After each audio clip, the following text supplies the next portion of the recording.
Have you ever gone through a time when nothing in life made sense anymore? The things that once brought you joy feel empty. The people around you don't understand what you're going through. You pray, but it feels like no one is listening. You meditate, but instead of peace, you only find silence. This phase has a name in the spiritual path. It's called the dark night of the soul. And though it sounds frightening, it is one of the most sacred stages of inner transformation. Let me take you on a story today, a story that might also be yours. Once upon a time, there was a young seeker. She had read all the books, followed all the rituals, and lived her life with faith. She thought she knew herself and her connection to the divine. But one day, everything changed. Her prayers no longer gave comfort. Her meditation was filled with emptiness. Her heart, once full of faith, now felt abandoned. She asked, "Where are you, God? Have you left me?" Days turned to weeks, weeks turned to months.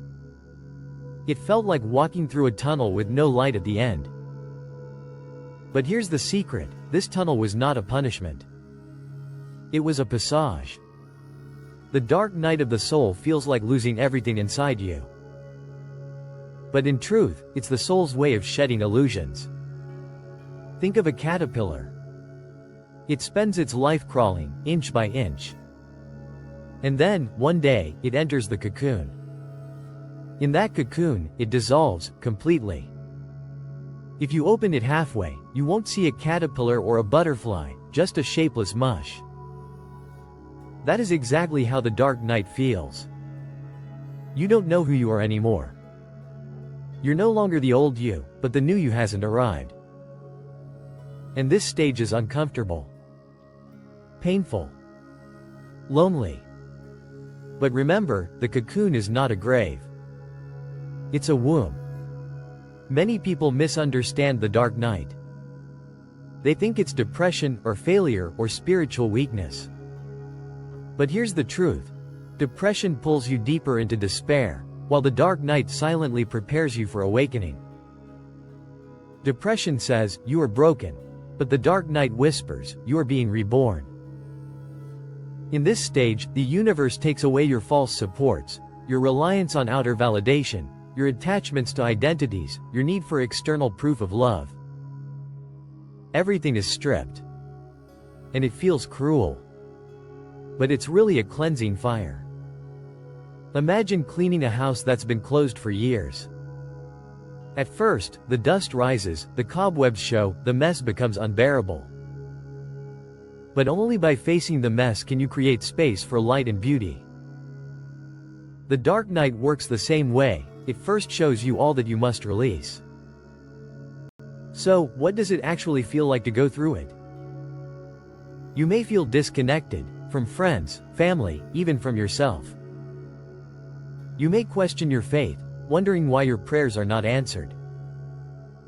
You may feel numb, as if nothing in the outer world matters anymore. You may notice that your old goals, achievements, and identities no longer satisfy you. This is where many people panic. They think something is wrong with them. But in truth, something very right is happening. The soul has decided it is time for deeper truth. Why does the dark night happen? Because the soul is ready for union. When you've reached a stage where surface happiness, material success, and even spiritual rituals cannot fulfill you anymore, life pushes you into this inner night. It's like the divine saying, "You've been tasting drops of water here and there. Now I want you to dive into the ocean itself." But before diving, the old attachments must be dissolved. And that dissolution feels like emptiness. In this emptiness, something miraculous begins to unfold, though you don't notice it at first. Your heart is being softened. Your mind is being humbled. Your ego is being dissolved. You are learning that joy cannot be found outside. You are learning that peace cannot be borrowed from rituals or people.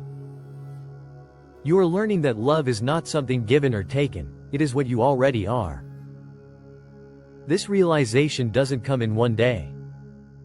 It comes slowly, like dawn after a long, endless night. Let me return to the seeker's story. After months of silence, she noticed something small.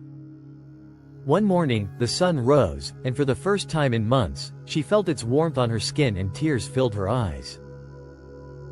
Not tears of sadness, but of remembrance. Something within whispered, "I never left you. I was with you even in silence." That whisper wasn't from outside. It was from the depth of her soul.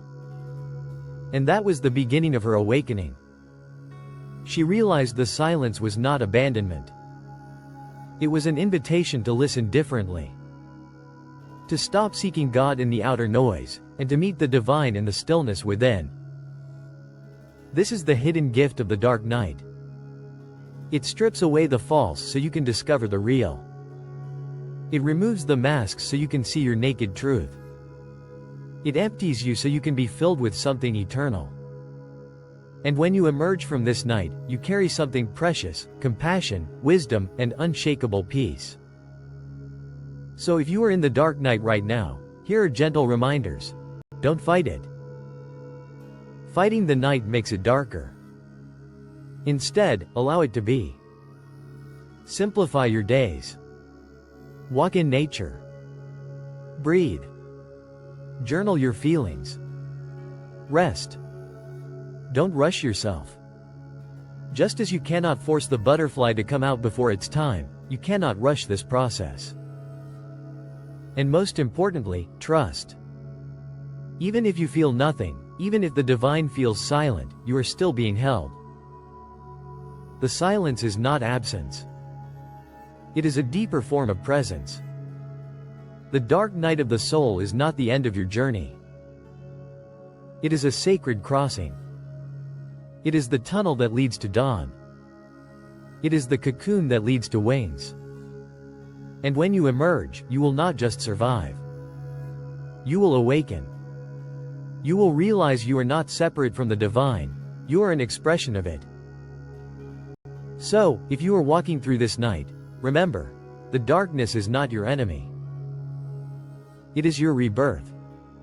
The silence is not emptiness. It is the language of your soul. And the night is not forever. Dawn is already on its way.